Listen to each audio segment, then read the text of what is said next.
നമ്മളെ മുമ്പിൽ ഒരുപാട് ഹദീസുകൾ, കണ്ടമാനം ഹദീസുകൾ നമ്മളെ മുമ്പിൽ റെഡിയാണ്.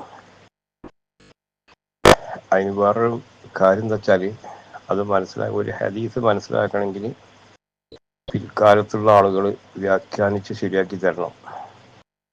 അപ്പോൾ അതിലും കൺഫ്യൂഷനാ, അതിനും ഒരു തീരുമാനമായി കിട്ടൂല. കാരണം ഒരാള് വ്യാഖ്യാനിച്ച ഓക്കാനല്ലേ കാരണം മറ്റേ ആള് വ്യാഖ്യാനിക്കല്. വ്യാഖ്യാനവും ഓക്കാനുമായിട്ട് അങ്ങനെ പോവുകയാണ്.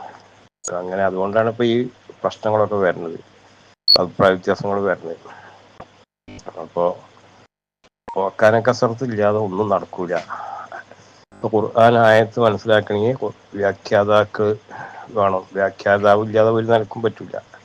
വേണമെങ്കിൽ ഞാൻ സാമ്പിള് ഇഷ്ടംമാതിരി പറഞ്ഞുതരാം. പിന്നെ വേണമെങ്കിൽ ആവശ്യമുണ്ടെങ്കിൽ പറഞ്ഞുതരാം, ഓരോന്നോരോന്നായിട്ട് പറഞ്ഞുതരാം.